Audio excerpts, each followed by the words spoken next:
Hi everybody. I'm going to show you how I do my boost leak testing or vacuum leak testing or any air leak testing that you can think of. It's usually something that will cause a whole array of issues if you have a serious boost leak or vacuum leak. Could be if it's a if it's really uh, if it's a really big air leak, you will have maybe like power loss or some intermittent stuff, like it's driving okay when not going above, I don't know, 50 kilometers an hour, but it starts to happen when I go full throttle, and those kind of instances could be, for example, that one of the uh, air hoses wasn't tied up correctly or at all. Happened to me in the past before, that I forgot to tighten down one of the clamps. So if you have any kind of issue, a very quick thing to start with is to just check for any of these leaks. And one of the things that I encountered when I drove my Magnum, the Magnum had the same engine like I'm showing here, and it stalled.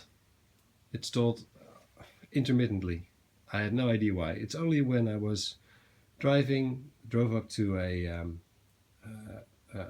traffic light, stopped, and intermittently it would stop, it would stall. I would just start it back up and it would run, but turned out just an air leak. I've forgotten to tighten down some air hose while I was doing some other bits and to I don't know what anymore, but I forgot to clamp it down. So here we go. This is the way I do it. What I made is a little bung, I think the word is. This is a bit of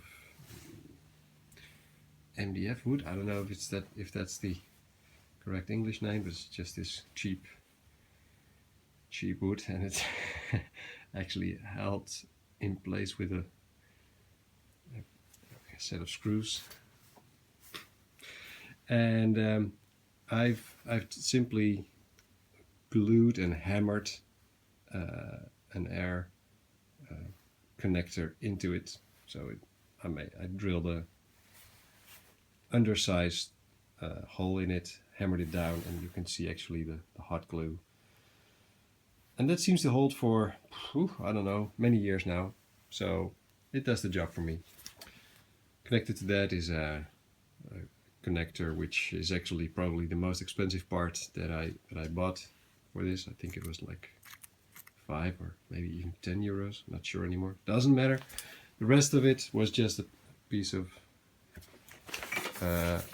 hose that I had laying around and an old tire pump.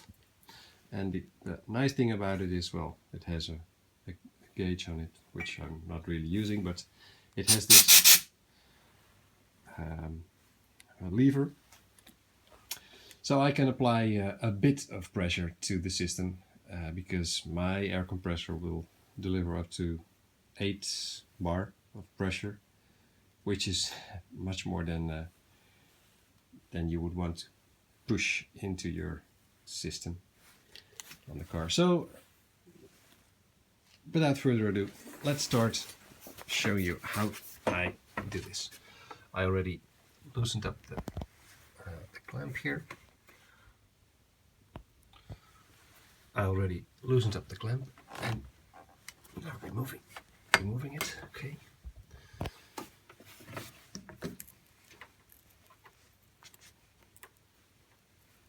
Place it in there.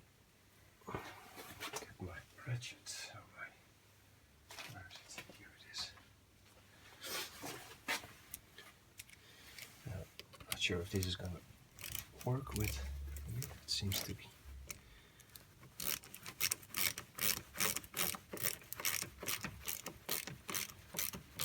Clamp it down.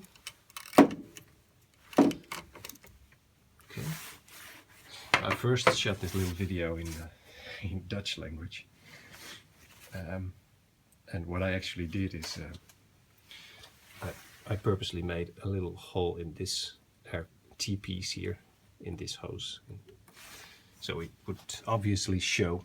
And then when I fixed that issue, it turned out that I really had an air leak somewhere else, which I found, of course, and I left it, and now I'm yeah, doing it again. So just for the purpose of finding out. To be honest, I didn't notice any performance issue or any other issue. It was one of these vacuum lines, but we'll hear it soon enough. Let me put some air in the system here. So here we go.